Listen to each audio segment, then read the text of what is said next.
Pump full of Dayquil. I need to get some sleep. So how about we play some JRPGs today on...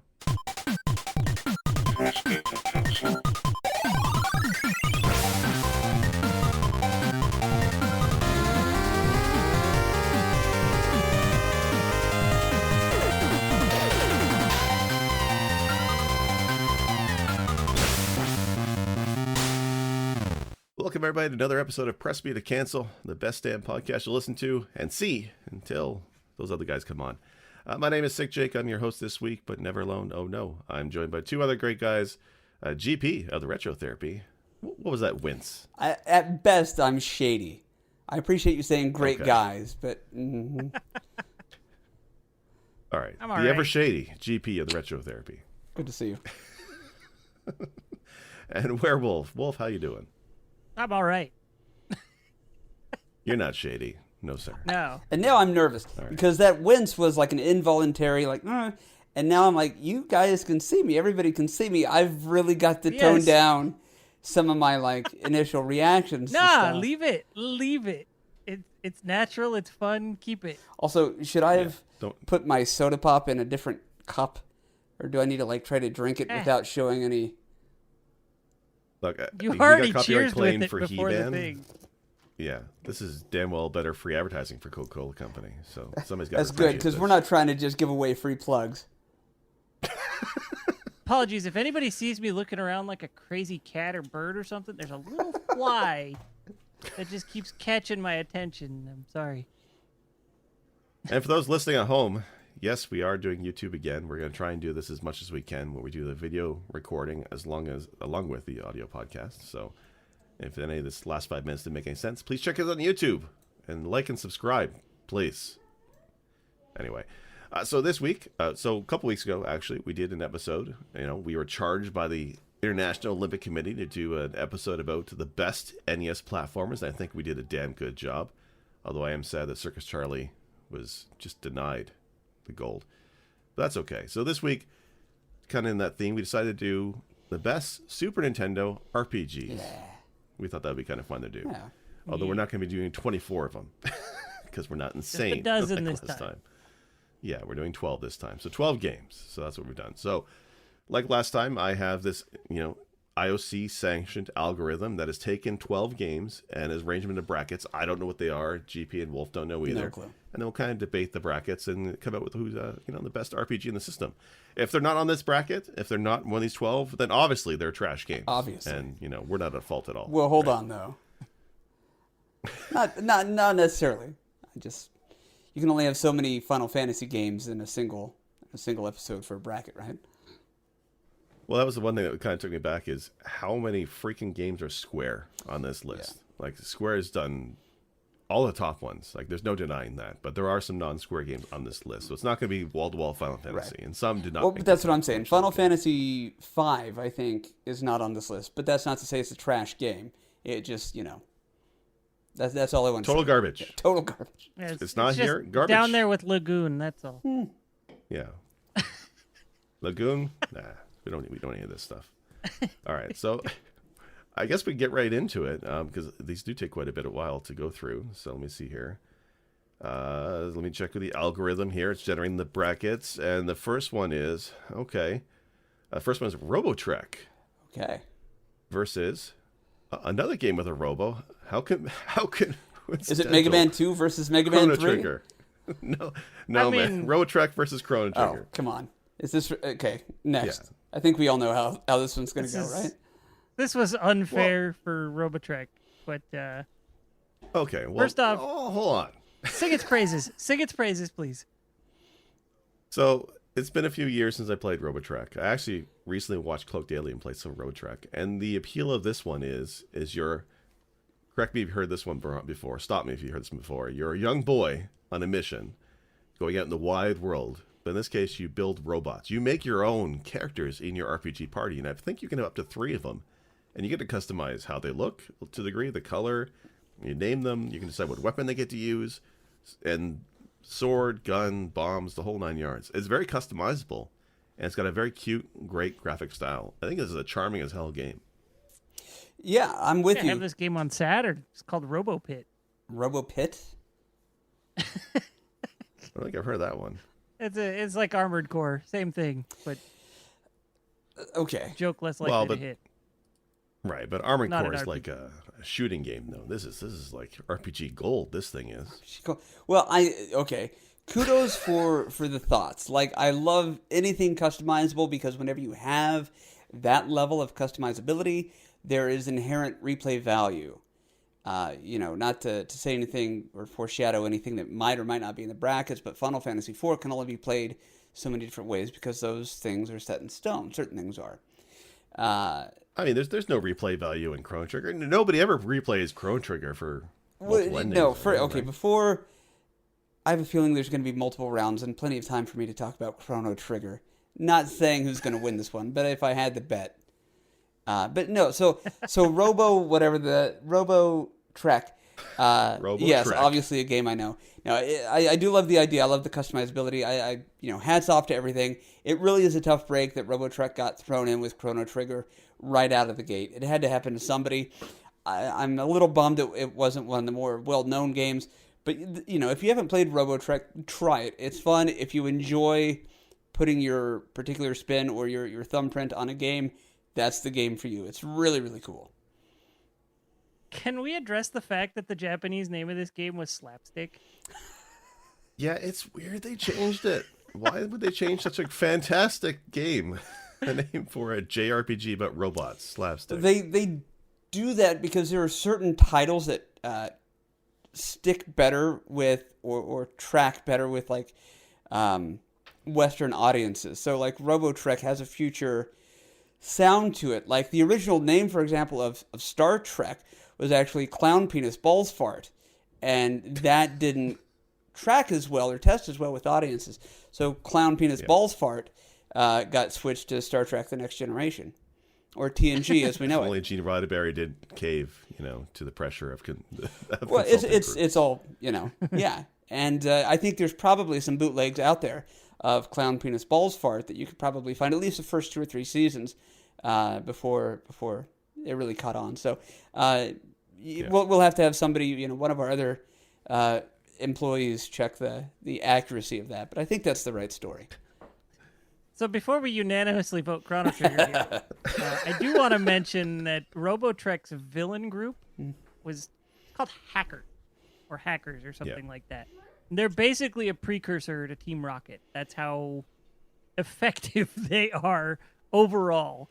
They're kind of doofy, but still accomplish the nonsense they're trying to accomplish, things like that.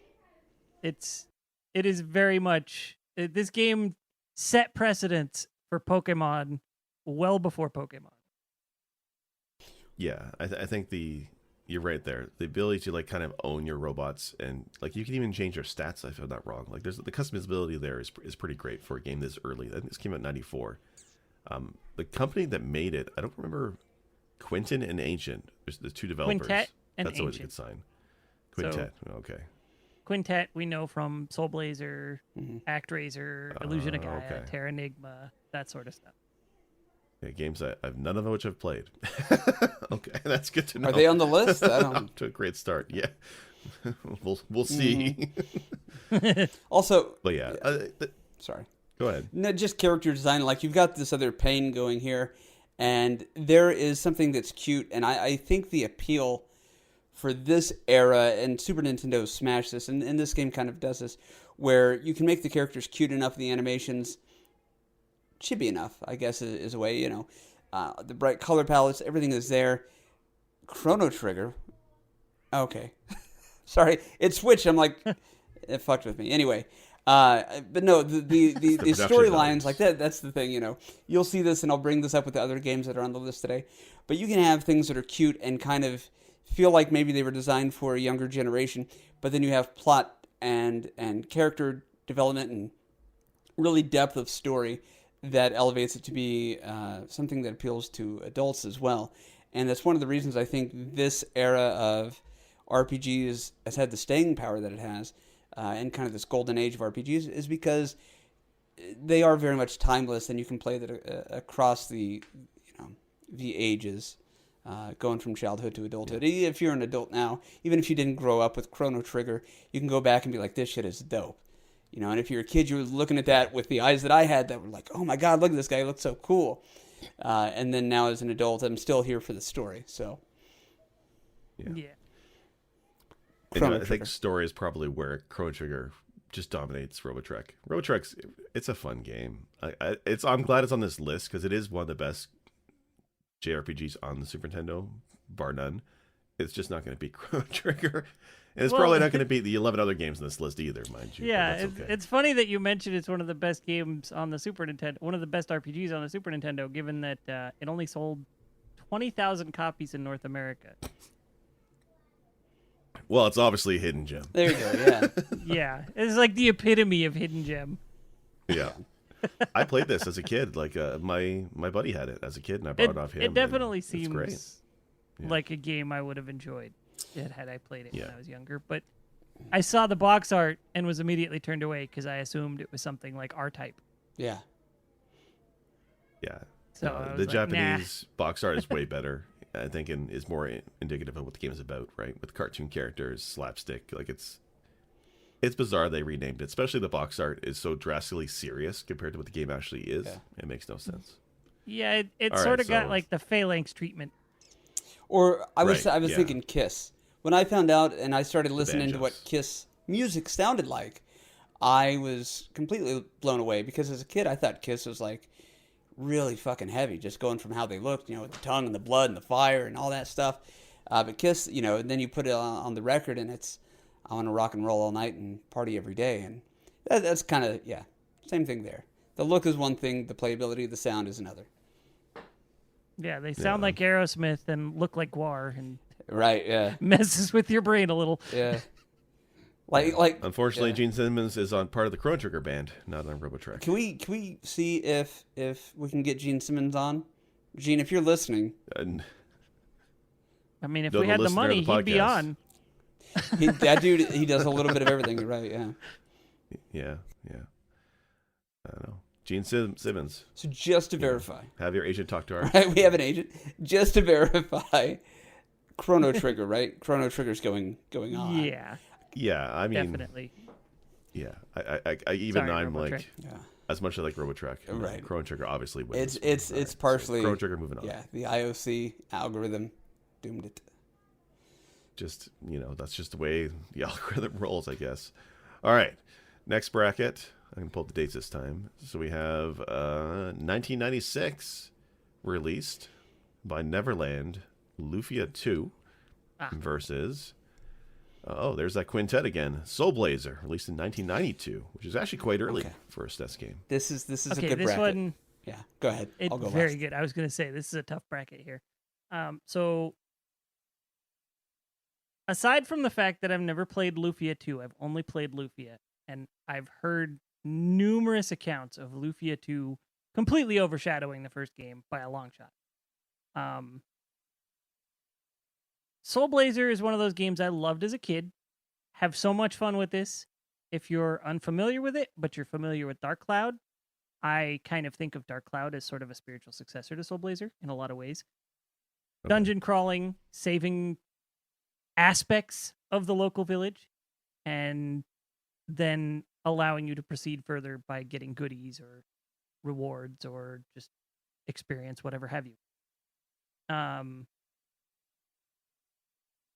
What was I going to say? Soul Blazer. What was the other game? Lufia 2. Lufia 2, apparently. Lufia 2. Yeah. So Soul Blazer has a lot going for it in terms of music, gameplay, mechanics, various things about it. The story is weak as hell. Okay. Lufia 2 has really cool dungeon design as I'm to understand it. The puzzles are always interesting. It's pretty linear in terms of, dungeon, town, dungeon, town, dungeon, town, which, I mean, Soul Blazer is the same way for the most part. But Lufia 2, I guess when you're in dungeons, there's no random battles. It's all, you can see the enemies on screen, and when you move a square, they move a square. So it has roguelite aspects to it, and which they actually touch on further within a 100-floor dungeon that you start over if you fail. That's pretty brutal. But it's an optional dungeon. with Right. some of the best gear in the game. So there's that. The story, if you played the first Lufia, you know exactly how Lufia 2 ends, because even though it's named a sequel, you see the end of Lufia 2 at the beginning of Lufia 1 before you ever see the new characters in Lufia 1. That's weird. So Lufia it's like 2 a is called prequel? Rise of the Sinistrals. Okay. And at the end of Lufia, or at the beginning of Lufia, it opens with the characters from Lufia 2 defeating the Sinistrals and then ultimately dying too. So you know the ending of Lufia 2 if you played the first game. It's that simple.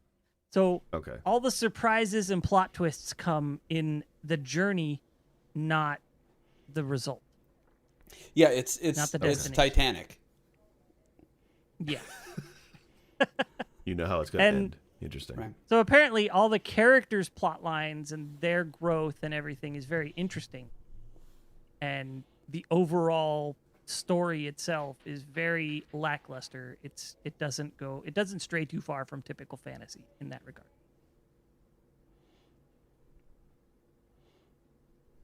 I don't know. I guess the only thing Even though I haven't played Lufia 2, I think I got to go Lufia 2 on this one. So the only thing about Soul Blazer that I saw really holds up well if you play it today, because this is an early SNES title. 92 is really quite early for that generation. Mm-hmm. And I know that that's kind of reflected in some of the combat mechanics are a little bit janky. Like the feel of the combat is not as good. But when I look at things like Secret of Mana also having janky real-time combat, it doesn't bother me as much. But Soul Blazer, the one thing that holds up is that the dungeons save points are very generous. So you can kind of go back to start a dungeon and save and resume later on. So you can kind of quickly move things at your own pace. You're not stuck spending an hour in a dungeon unless you really want to. Like it's more bite-sized, I guess. And that's something that holds up today. And that's a thing that people do today in their games. So I think that is pretty solid. I wasn't aware the story was weak. Because this is related to Terranigma and Brainlord, isn't it? Isn't it like this trilogy of games for that company? Not Brainlord. Soul Blazer, Illusion of Gaia, Terranigma. Okay. So those three. Soul Blazer does not have nearly as deep a story of Illusion of Gaia. Not by a long shot. Okay. The story of Soul Blazer is basically it comes to the king of whatever world you're trying to save. I don't remember the name of it. Forgive me. He sells the souls of his world to a demon for 1 gold per soul. I read that, which is And- not a good price. Well, No. inflation. So Inflation ultimately, gets ya. he ends up rich as can be with nobody to rule. And Right. he ends up being taken as well. So, okay. But he... You're sent by... They call him the Master. I've always referred to him as just God, because, I mean, that's the play here, right? God sends a warrior who I've always just considered an angel because he's nameless. He's the Soul Blader or Soul Blazer, depending on how you treat it. But he goes down and releases all the souls back into the world and sets things right. And as you explore through, you find out how King Magritte put his thumb down on certain people to take control of things and get his way to be able to reach Death Toll in the first place, and the demon, and then make his deal with him. So you get to see that story unfold more than anything. Okay. I love how he's called Death Toll. Yeah. It gives 1 GP per soul, but which is funny. But okay, so this game, what I thought was neat about it though is that it's multiple towns that you get to kind of build up over time, right? As you rescue people's souls that come back to the town. Yeah. That's a pretty neat aspect to the ability to build up a town, especially for a game this early. Like you see stuff like that in, is it Legend of Mana that does that, I think, to a degree? Not so much. Maybe. Legend of Mana gives you items to build out the world. and Okay, reach so new that's areas. different then. Yeah. But the idea of an RPG of building a town back up by rescuing the people, that's kind of interesting. I thought that was really, really neat how that was done. So I don't know. And the music in Soul Blazer is all amazing. Like there's not one Yeah. bad song in that game. In fact, one of the songs for a dungeon, I've tried telling my friends, they don't believe, they don't agree with me, but There's a song that sounds just like that. What's the? Man, I feel like a doofus right now. I'm not the one who's so far away. It sounds like that song. Venom or from Godsmack. Godsmack. Yeah, yes, but what's the name of the song? But it sounds like it has the same bass line as that song. Well, interesting. I think of it every time I play the game now, even though I played the game well before I ever heard anything from Godsmack. Yeah, you guys have also heard Robo's song from Chrono Trigger, yes? Oh yeah. Yeah, of course, okay, cool. Yeah, that sounds like. Yeah. What is going on, Werewolf? I'm doing the Rick Astley dance. I love it. Okay, sorry. Audio podcast. Yeah. Bringing guys who look good on radio to video is a very fun transition. I'm kidding. You guys are gorgeous. For the interest of time, I will submit my answer as Lufia 2. Interesting story. I looking at it, and it was the same looking at the back of the box. If you grew up playing with Lego, and then somebody for your birthday buys you like Playmobil, there's a disconnect there. If you're familiar with those brands. And whenever I grew up playing Final Fantasies 4 and 6. And then to see similar but not quite the same looking stuff, it was always kind of that, like, this is the Aldi RPG. But that said, Lufia gets a pass because they have a character named Guy. And it's the same reason I like Final Fantasy 2. So Lufia 2. Thank you. Well, I mean, I have not played either one of these. I've seen more Soul Blazer than I have Lufia 2. I think being such an early title, that probably hurts Soul Blazer in terms of the graphics. Although you're right, the music is great. I think the music in Lufia 2 is not that great. But the story, the graphics look a lot better. Lufia 2 looks like a more polished game. But that's, again, probably the benefits of being out from 96. It's a little bit later in the generation of the SNES. But I would probably say Lufia 2 as well. Okay. I still think it was close. Like, it's hard for me to say Lufia 2 with as much as I love Soul Blazer and with some of the really cool mechanics they made use of in Soul Blazer. Yeah. And that is a title, whenever I'm playing RPGs, a lot of people from Twitch will come out and say, "Oh my God, have you played Soul Blazer?" And they'll mention the other games in that trilogy. And I know it does have a very, very strong following, and it's a very good game. So it's on the list of things to try, but this was a good bracket. This is probably closer than most of the brackets from the previous bracket episode that we did. So yeah, all the respect to Soul Blazer, but it sounds like at least two of us are saying Soul Blazer, or sorry, Lufia 2.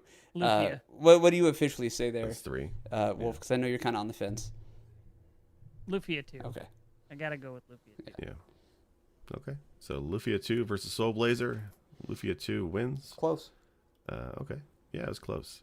Soul Blazer looks fantastic. And I keep saying those 3 games I really do need to play at some point. But, I got a big backlog. Okay, next bracket is... Yeah, I do. All right. 1995's Earthbound versus one of the Square RPGs, also 96. No, not 95, 96. Super Mario RPG. Super Mario RPG versus Earthbound. I have to scream. We're going to hurt some people's feelings with this one, probably. Because I have not played Earthbound. I've seen other people play it quite a bit. I know people love the shit out of Earthbound. I don't quite see it myself. It's great. But to me, Super Mario RPG is one of the fantastic RPGs of its time.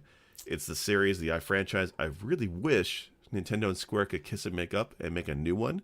Because Paper Mario is not the same thing. No. Not even close to what they did with Super Mario RPG. I love Super Mario RPG. But Earthbound, I know people like. So I don't know. What do you guys think about the two? Have you guys played both of these games? Because I have not. Yes. I'll go real quick. Earthbound, if that were going up against just about any other game on the list, Earthbound is going to win. But Mario RPG, again, just to show all my cards up front, I'm going to vote Mario RPG. But Earthbound is, perhaps more than any other RPG on the list, or any that I've played, the gift that keeps on giving. Typically, when I play an RPG, I try to 100% it. I do all the things. Earthbound, for the amount that I've played it, I've watched other people play it infinitely more. Cousins, one of my best friends, Ryan, he's the one who turned me like onto it, and watching him play it and seeing all the things, following the story, I love it. But I'm always finding out new things about Earthbound even now because it's got such a following and this cult status. Even just a few months ago, somebody had pointed out, like, you can see the reflection of Ness on the cover, in the visor, the reflection of the visor. Okay, and I see Jake going, wait, what? Really? If you go back and look at it, you'll see him clear as day. And I'm like, no, I had no clue. So Earthbound is special to me in that I know it, but I'm not in depth with my love for it, but a lot of people in my orbit very much are. And it's one of those games I love hearing people talk about it, and I love watching people play it. So it's great in that way, and I don't want the fact that I'm not voting for that to make people think I hate it, because it is such a fantastic game. And so fun and cute, and it's great for every reason. It's a 9.2 for me out of a 10. Mario RPG. Really, that high? Yes. Mario RPG is probably a 9.5. We've talked before about games where when we were kids, we saved up our own money to go and buy it. I had this thing on layaway at Walmart, and I remember because it was so highly sought after when it came out, I grabbed a copy, and I'm like, here's my 10%, my $6. Can you please hold this? And I remember walking out of the Walmart in Dodge City, Kansas, staring at this thing. I was a big boy. I saved up my cash. I paid for it. Went home and I played the fuck out of it. And then at some point I lost it. Probably some point in high school. Fast forward to the Wii. I remember I was working at a bank, because I used to work at a bank, and I had been bored, and I was on Wikipedia looking at the upcoming games, and Mario RPG Legend of the Seven Stars was on there for $10, and I'm like, $10 for that game? Yes. Took a sick day, went home, downloaded it. It wasn't upcoming games, it was newly released games, and spent my long weekend doing my sick day, falling in love with it. So Mario RPG all the way. Yes, please make up and bring back Geno. I need something else with Geno in it. What a cool character, what a cool story, and what an awesome way to not reinvent the franchise, but to dabble in that and just knock it out of the park. They fucking killed it. So Mario RPG Legend of the Seven Stars all the way. So much fun. Thank you. This is a hard bracket for me, but for the opposite reason. So I've played Earthbound. I know people love Earthbound. I tried it for about an hour, and I was just bored out of my mind. I couldn't do it. I think you're muted, GP, but I see. Oh, I'm supposed to be, yeah. And then Mario RPG, yeah, I loved it the first time I played it, but going back to play it again as an adult, I feel like it has not aged very well. Really? It's clunky. There are points of the game that are very slow. Okay. And like there are aspects of the story that just don't hold up. I was never a fan of Geno. I think he's a lame character, personally. Wow. I can't stand Mallow. Like, all the original characters in Mario RPG, I think, cut them. Well, now, when I said Mario RPG is a 9.5, 0.4 of that is Mallow. Like, just being, if they took out Mallow and Nobody replaced likes him. Mallow. Yeah, 9.9. No. But I think Mario RPG definitely wins hands down in sound design and graphics. I know it's easy to look at something that's 3D rendered and go, oh, it still holds up, but I don't think that's the case with Donkey Kong Country. I think it looks terrible. 100%. When it's it's effectively the same art style as Mario RPG, but Mario RPG was done in a way that it's aged better, and I think it's because the color choices are less muddied because they went with a lot more solid color in certain places, even though it's 3D models. Mm-hmm. Earthbound it looks like a knockoff Charlie Brown and the Peanuts gang to me. That's not a bad thing. The art style. That's okay. Yeah. And I've never been a fan of the art style. I know it's deliberate, and I know some people like it. It's not for me. Nothing about Earthbound has ever truly enticed me. And that's not to say it's a bad game. That's just to say I don't see the appeal in it. And to be honest, not a lot of games get the following like Earthbound does. Undertale is completely inspired by Earthbound. The guy who made Undertale made, I think, an alternate Earthbound game or an Earthbound adventure that takes place after the Earthbound game that sort of bridges the story between Earthbound and Undertale. Oh, I didn't realize that. That's interesting. He made, like a ROM there hack was or something? Earthbound. He made a ROM hack of Earthbound that was its own standalone story that connected off of Earthbound. And then Undertale is kind of connected to that Earthbound ROM hack he made. So, like, it came well after the Earthbound ROM hack, but Sans is essentially NES. I mean, there's connections there that people don't realize. Yeah. So, I mean, Undertale is basically fan fiction of Earthbound, ultimately. And not a whole lot of games get that sort of love. Yeah. So that makes Earthbound something special for a lot of people. And given that, I think I got to go with Earthbound on this overall because I know a lot of people love this, even though it's not for me. Earthbound is, in that way, the Rocky Horror Picture Show of video games. Yes, that's an amazing analogy. Which also, little trivia bit here about Rocky Horror, is the only Rocky film to not feature Stallone. Thank you for laughing at that. I already blew my load on the clown balls fart butt thing, so I'm glad that you guys still got a kick out of that one, so thank you. Shout out to Picard. You bring that B material, GP. Oh, always. You bring that B material. That's all I have. Yeah. My B game is my A game. So yeah, what say you, Jake? You're the tiebreaker here. This is tough then, because I'm looking at some video of Mario RPG, and then when you said Donkey Kong Country, Wolf, it triggered some PTSD in me. And and then I just see a video snippet there. There's a minecart section of Mario RPG, and I'm kind of inclined to not like this game anymore. I don't know why. No, the graphic-wise, I'm not a fan of the pre-render stuff either. I don't think it holds up today. The one thing I will say about Earthbound oozes style. It's cute. Does. You're right. Totally a knockoff of Peanuts characters. I think that's the intention.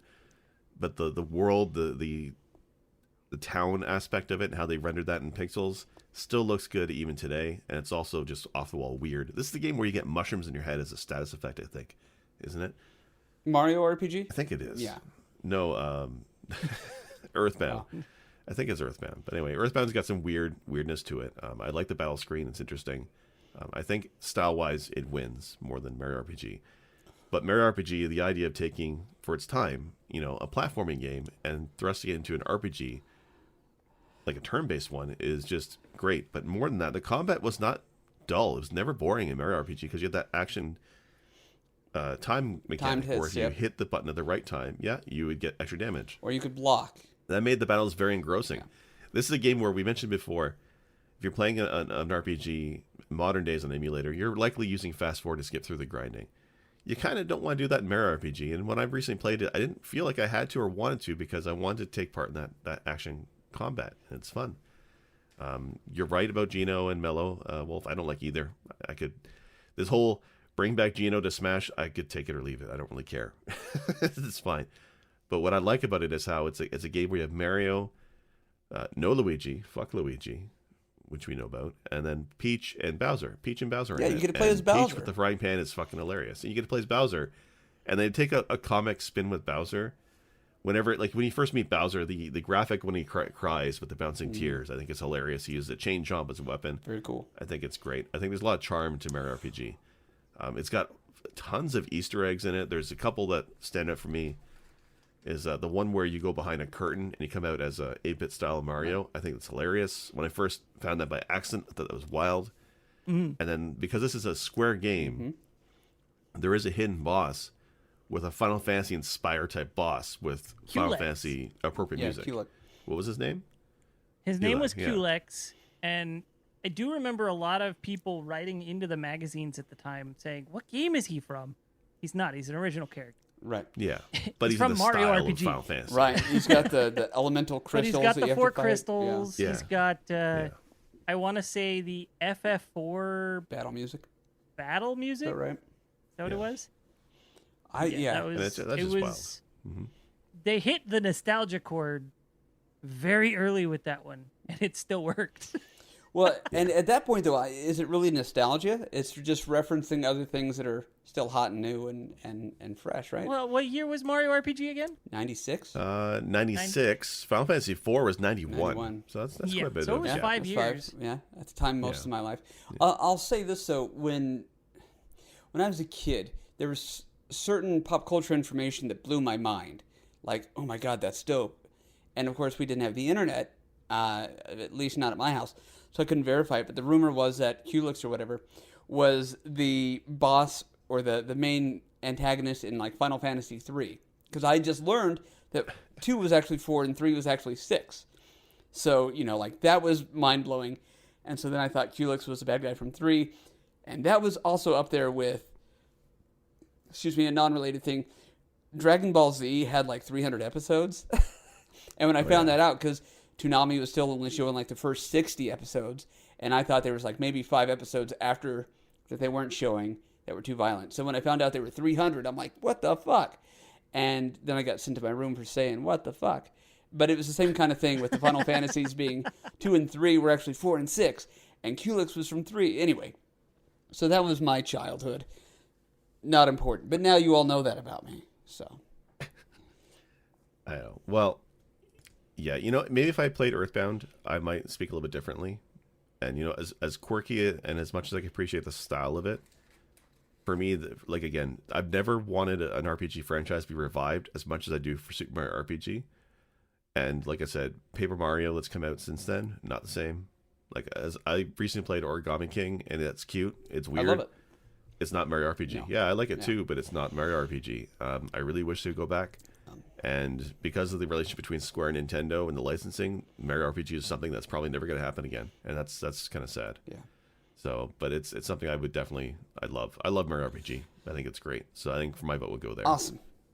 So it's a shame Earthbound is out after just one, because it really, that's it for me in the discussion of, top stuff. But I want to talk to anybody who's in our Discord. Put in the newest episode discussion thread whether or not you knew that about that little hidden NES Easter egg on the cover art for Earthbound. Because in Starman's visor. Yeah. I had to look that up after you mentioned it. But he's there, right? And he's been Pretty there the awesome. whole time. Yeah. But I want to know how many people knew that. All right. I certainly did. Before we head on to the next bracket, the one thing I remember most about Earthbound is because I would look at it when we'd go to Walmart. You'd see the big oversized box. Yep. That, they had the guide over on the shelf or something for people. Like, I remember looking through the guide and it had the scratch and sniff in the strategy guide. Really? Or on the guide or something. I don't know. It's like, for whatever reason, the marketing for Earthbound, at least in the United States, was all about scratch and sniff stuff. The advertisements were like, this game stinks, blah, blah, blah. And then you do the scratch and sniff, and they all fucking reeked. Every single one of them just smelled awful. And it was like, vinegar and shit is like what one of them smelled like. It was that bad. That's the name of my like, sex they tape. all smelled like vinegar and something for the most part. So, but I don't know why they went with that advertising campaign. Yeah. It's such a weird choice. But yeah, I remember the scratch and sniff marketing for Earthbound most about Earthbound. I'm going to do that. I'm going to do that on my next book, Scratch and Sniff Marketing. Let's bring that trend back. They did it in the Nintendo Power ads and everything. It was crazy. When I was in grade 2, our teacher used to be like, to get us in line to do what we need to do for class and pay attention to listen, she would dole out stickers like candy. And the scratch and sniff was like the A tier if you did really good in her class. And I remember the ones we kept getting were dill pickle, scratch and sniff. It just smelled fucking raunchy. But everybody wanted those damn dill pickles, man. Just crazy. Crazy. All right. So in the bracket of Mario RPG versus Earthbound, looks like Mario RPG moves on and Earthbound joins the pile with Robotrek. Clearly the same caliber of game there. Next up here, let me just check this algorithm here as it's generating live as I read this spreadsheet. Funny how this works. So we got Squaresoft, 1995's Secret of Evermore. Versus Squaresoft's 1993 Secret of Mana. That's just unfair. That's how the algorithm works. I just found out, you told me before the podcast, I didn't realize this, that Evermore and Mana have the same engine, which I did not realize. Yes. They look similar in a lot of ways. Yes. Evermore's development was very quick. Yes. One of the guys rushed, Square of North America was like, hey, I want to make this game. And they were like, hey, I don't know. I don't remember how it all came to be, but basically this guy was tasked with making a game. Well, him and his team were tasked with making a game. And I think they had 6 to 9 months to make it. Yeah. And so that's why Evermore does not have multiplayer. It's only single player, even though it's got 2 characters. It should have been 2-player, but that was one of the things they had to leave on the cutting room floor. Overall, the game is really, really cool in a lot of ways for being developed so fast, but that's because it had the Secret of Mana engine to be built on. So it's all original assets aside from that. And I love the fact that it takes, at the time, a modern day hero, and he's fascinated by old-timey movies, like old sci-fi movies and old fantasy movies, things like that. And he ends up getting sucked into a world full of tropes and imagery from these old movies he loves. All the references, all the pop culture stuff, Yeah. Because it's 4 major areas or something. There's like Prehistoria, there's medieval. Right, like Renaissance time. Cecil makes an appearance from Final Fantasy IV. And then you've got you have the ancient Gothica, Egypt the Middle Ages, pyramids, and then you've got Futuretopia, future in space, Futuretopia. Yeah. And I love that the dog changes depending on where you're at, because in the real world, his dog is just a terrier, I think, but when he goes into this alternate reality, his dog changes depending on the region he's in. So it's like a big beefy beast dog or a greyhound or a poodle or basically a robot toaster. We can't go wrong with a robot toaster. No, I'd want one. This was just a great game. And they left the sound design. They didn't go so much for music as they went for ambient sounds in this game, which was an interesting decision. You get a lot of sounds of nature. So you hear the animals and the wildlife and the breeze and things like that a lot of times instead of just music everywhere you go. The magic system is different in this too, right? Because like I'm looking at between the two. They both have like the ring system for item management and weapons and whatnot. Both have the same real-time combat engine, looks like. But the magic systems are different. So it looks like there's an alchemy system where you combine 2 items together to get spells. Is that right? Sometimes more than 2 items. But yeah, you need various ingredients to cast spells based on having the right ingredients to use the spell. And then the spell still levels up and gets experience upon using it multiple times. So it makes for a pain in the ass in leveling your spells. Okay. Well, that's the same font I think that was on the screen just now. That is Final Fantasy VI. I'm pretty sure that's the same font. It looks just like it to me. Also, that's a very Marty McFly looking character. Am I right? He is. Yeah. He really is. And then I think later on there's even like Oh, see, that's totally what I was picking up with it, because I had to watch the video on this one and do a little bit of research and homework. The soundtrack in this one, I hear what you're saying about the ambient noises, and I could be confusing this with one of the other ones I'm not as familiar with, but the music at the end of the game for like the final boss fight, God, I wrote this down, but I don't know where I left it. Was insane. Just a lot of like MIDI double bass, and it was just like this very crunchy heavy metal kind of shit. And I'm like, I am here for this. But yeah, again, this is kind of one of those examples of this reminds me of the thing that I love. But ultimately, for me, it's not going to be the thing that I love, which is Secret of Mana. I think that was a great game. It wasn't one that I was overly familiar with until the Retro Therapy's second month in existence. It was myself, KBiz, and Trev1, and we were trying to see how many RPGs we could beat in a month. And how many of you guys played this 3-player? Well, no, it was only KBiz and Trev1. I sat out because I was going through Mario RPG and like Final Fantasy 4. And they were KBiz had never played an RPG at all. This was his first ever, and I had never seen it until they played it. And to watch them do it was fun because they're a great tag team. But seeing the style of the game and all that was so new. Like it had a good amount of grind. It had a good amount of difficulty because they're both very good gamers. But to see them kind of have some struggles with the final fight, because we weren't overly leveled up because we were trying to speed through things, yada yada yada. But no, I for me, it's going to be Secret of Mana. Although Evermore, from what I've seen, how fun.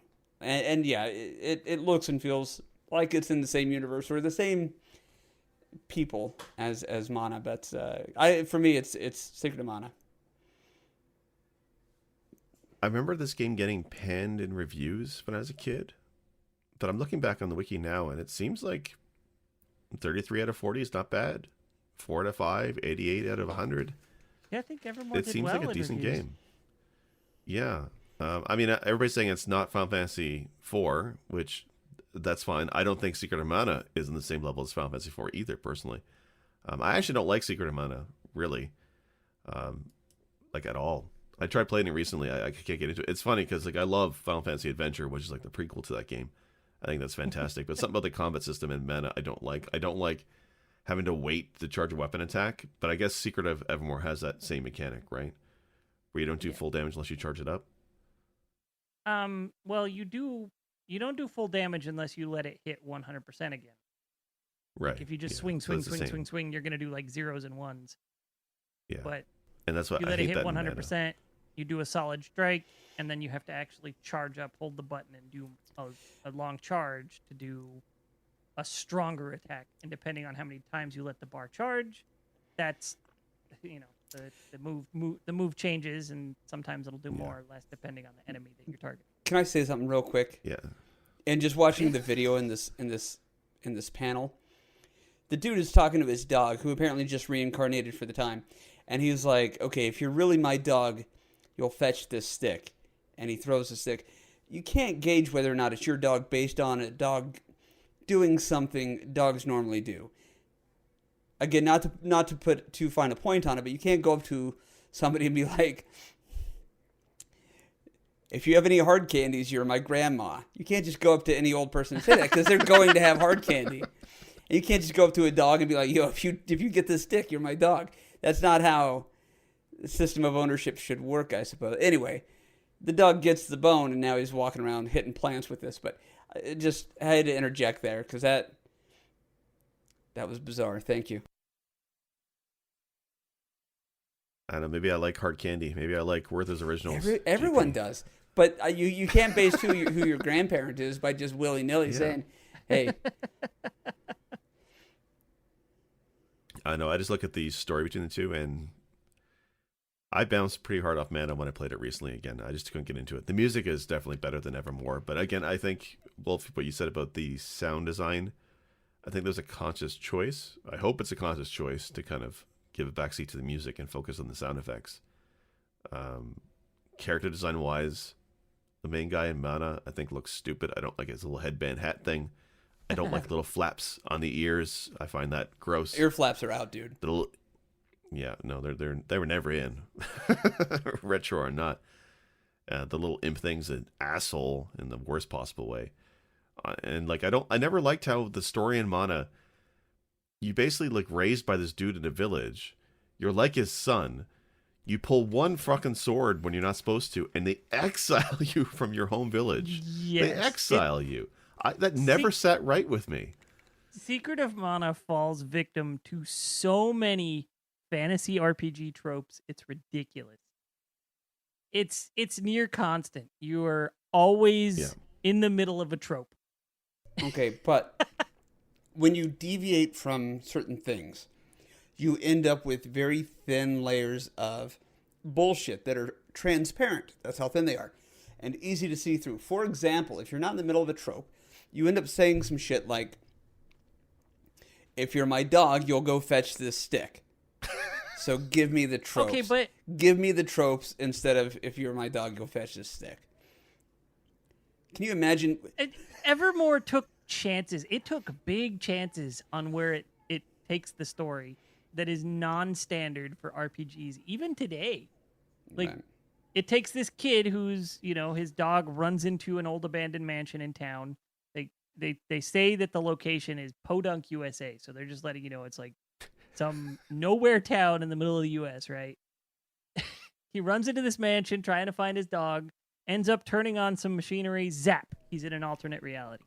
It's Tron. This alternate reality, when he's first there, it's all prehistoric. Mm-hmm. And all the people are afraid, like they're afraid of fire and magic and technology and all these things because they're all prehistoric minded. And this world was created by the little girl who runs the area of that world. Are you just telling me what's It on was the her- screen right now? Because this is syncing up very well. No, this is her imagination is what brought this to life. This is things she was into. So it created it. And so there were 4 people that went to this alternate reality during an experiment, and they each got their own piece of the world that's styled after something they were really into. So the queen of the medieval area, she was really into medieval fancy stuff like that. I don't remember the character who was in charge of the ancient Egyptian area. And then, you get the scientist who invented all the stuff. He's the one in charge of Futuretopia. And his robot butler is ultimately the villain because he doesn't want to go back to reality and be a butler.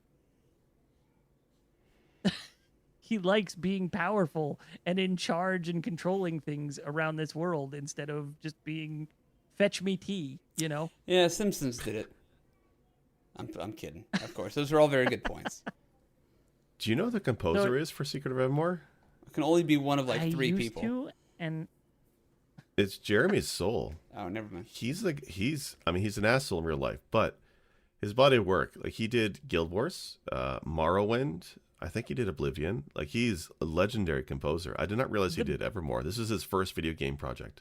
oh wow, the music in Evermore is all beautiful. Like there's not a single bad piece of music in Evermore. Some of it can be considered a little dull because that's the place it's used at, and like in Prehistoria, it's all very percussion heavy and not much else. Oh, Whereas, depending on the area, the music sort of reflects the area, so you get new instruments. I may have misunderstood So you it's- earlier. When you had said that the music's very ambient, were you talking about Evermore or Mana? Evermore. Oh, okay. Okay, then never mind. We're good. Because Evermore has very pretty music, but the music it's not music everywhere. Sometimes you're in an area and you just hear Got you. the ambient sound of the Okay. nature around. So it's really cool. I thought it was neat. Yeah, I'll be honest, guys. I think the only thing I like about Secret of Mana is that a couple of the enemies are sprites from Final Fantasy Adventure, whatever that was originally called, and the cannon travel. I think cannon travel is the most hilarious thing I've seen in a game in a long Since time. Donkey Kong Country, right? Because they have barrel travel. You're right. That's just another mark I got to put against Secret of Mana. GP. Double standards. All right. Okay. Keep it consistent. That's all I'm Secret saying. of Evermore. Secret of Evermore is what I would pick. I have don't to know, appreciate this the is- music more now that I realize that Jeremy Soule is behind it. I have to listen to this more. But I think the story to me is more interesting in Evermore. I know it's not as polished as Mana, but again, short time frame, American studio. But I think I like the take of this. Like it's very, you don't see okay, it's so easy for an RPG to have those fantasy tropes, right? They try to do something a little bit different with this one. I see like shades of Chrono Trigger in this. I think my pick would be Secret of Evermore. Okay. I'm gonna make some enemies on this one, but I gotta go Evermore too, and it's very close. However, in Secret of Mana, there are multiple points where I've gotten stuck and not been able to progress, and even the final boss. Back on Super Nintendo, I could never figure out how to beat it. I never beat Secret of Mana until the PS4 version. Oh, really? Because I could not figure out how to beat the final boss. I've played through Secret of Mana on SNES probably 3 times, maybe 4. Never able to beat the boss. So there's something they did not properly convey in the original Secret of Mana for a couple of points where it was easy to get stuck or lost. And Evermore, I never had that problem. Right. I think that's ultimately how it comes down, because everything else, it's a close matchup. The multiplayer in Mana is great, but it can also be a detriment if the person you're playing with is overly frustrating. Sure. Right. Okay. So I got to go Evermore on this one. All right. Okay. All right. Well, Secret of Mana versus Secret of Evermore. Secret of Evermore actually surprisingly wins. I didn't expect that one. Yeah. Okay. I shouldn't be shocked. You guys All do right. this kind of shit to me all the time, so whatever. We do not. You know what? all the time. I tried to pick Earthbound. I tried, even though I don't care for it. Yeah. I Well, can respect what it is. So we I'm don't trying to be impartial here. we don't want it all to be incredibly predictable, so that's fine. No. Okay, so 2 brackets left. All right. Yeah, I'm nervous here because there's only 4 games, and I'm very scared about one potentially. So let's hear it. Yeah, I mean, it's not like I make these ahead of time. It's all randomly allocated as I look at this sheet as it pulls I it still up. don't know if you're being serious or you're trolling. Yeah. sure Squaresoft's you're Final trolling. Fantasy VI versus Squaresoft's Final Fantasy IV. no, that would be crazy. No, the algorithm would never do that. No, it's Shadowrun. It's Final Fantasy VI versus Shadowrun. Ah. So, all right. And I know we're just gonna all say Final Fantasy R.I.P. VI. Shadowrun. Yeah, but so I think Shadowrun's my pick, and I'm gonna be honest with you guys. I have not played the Super Nintendo version. So real quick, The Shadowrun RPG I played was on the Genesis, and the Genesis Shadowrun is okay, fucking fantastic. Stop. You can't. And I would love to have it on this You can't list. vote for a Genesis game on a SNES discussion. You can't do it. And beating Final Fantasy VI, Jay. I'm just saying Shadowrun on the Genesis is a fantastic game, but the 2 games are completely different. It's not even a port. The Shadowrun version, the story, the characters, the mechanics, totally different than the Genesis version.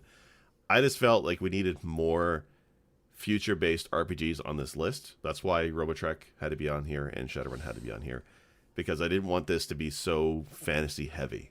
I want some variety. Okay. I'm not saying Shadowrun's better than Final Fantasy VI. We know That's it's what not. your vote is for. Hell, I haven't even- That's what literally your what vote your is vote for. means. That is what this episode. Now I hear you. Tekken for the Dreamcast is a great game, but I'm not going to vote for that here because it's not. That's not what this vote is. So I mean, if you're just doing this for shocks, you got me. I don't know if you can tell it by my heart rate right now or the tone of my voice, but what? It's fine. I love I'm just saying Shadowrun. Okay, good. Shadowrun You want? is a good game. It's a fun Yes. game. It's an interesting game. I love what it accomplished. I love what it was going for. I love everything about this game. But it's not Final Fantasy VI. Final Fantasy VI has heart-wrenching moments that make you want to cry. It has exciting moments that you're like, oh shit, what's going on? It surprises you a lot, which is not something you expect from an RPG, especially back in the SNES era. It takes you on an actual journey, and your heroes lose before they ultimately win. Yeah. Yeah, Kefka succeeds, and that is one of the biggest moments in video game history, as far as I'm concerned. The bad guy wins, and then you have to live in the world after that for half the game. And Yeah. I don't want to cut you off. You keep going. I'll jump in a minute. I think it's so beautifully done, and you even get to see how broken your heroes are in the new world after they've lost. And then you get to see them sort of rebuild each other up again and try to find hope where they once had none. It's a beautiful story. 6 nailed it. It's got great mechanics. It's buggy as hell in some ways.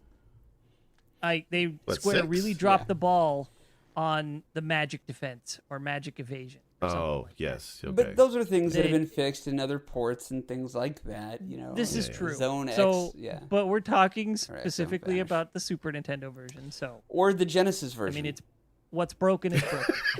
The Genesis version of Final Fantasy VI. That's my vote. I got to say this. I think this has to be a meme thing. I think this is something that Jake has to do every time we do a bracket thing, where he mentions a game that barely fits or sits on just outside. I think, what was it? Spot? You did Spot for platformer, right? For the NES. So yeah. Hey, that's totally a platforming game. Look, you guys walked the definition. We walked together through that journey, and we determined that a board game is just a platform. What's your favorite SNES RPG? What's that Genesis game that I like so much? God dang it, dude. So well, this goes to show you how few RPGs in the SNES I've played. This is a point and click. First off. Yes, but it's also an RPG, though. Yeah, I'm not Shadowrun. Angel in vampire form. Sorry, you talking about Joss Whedon's the hero of the hero of Shadowrun. He looks like Angel David in Borealis. His vampire form from And I've always been of the opinion. At least the hero that you got in this one. Well, okay. He looks more like Spike actually from the he looks like Spike. That's true. Yeah. Okay, so Shadowrun, there were certain things growing up that always gave me the creeps. Certain types of like animation, like if you ever saw that cartoon movie Heavy Metal, that kind of animation always fucked me up. The animation for the Radiohead music video Paranoid Android always messed with me. Certain things. Shadowrun always did that to me. And so I've actually not played this one. I've watched it and I'm familiar enough with it to be able to give a vote here for Final Fantasy VI. But Shadowrun, I mean, it's cool and it's on my radar, but it's never been one where I've been like, I gotta go and try that. Because there's just something about it that's creepy to me. And for that reason, not accessible. Something that transferred and followed with me, I guess, is what I should say from childhood. It's cool. It's very stylized. From what I've watched, I've always been entertained. But I mean, it's not near qualified to go up against Final Fantasy VI. I do want to say for Shadowrun, the best. There's a lot of lore to the Shadowrun universe. It is based on a tabletop RPG, which I played when I was younger. So there's a lot of lore that can draw from, and it's decent. I have a lot of fun memories of Shadowrun, the PC trilogy that came out not too long ago, where they're like tactical RPGs and they're fucking fantastic. So much like the Genesis version, the Shadowrun games I've played are pretty good. Unfortunately, I've not played this one, but I assume it's good. But yes, it's not going to beat Final Fantasy VI. I have a question, and it's not going to sound related, but there's a point here, Jake. What's your favorite chocolate candy? Is it Starburst?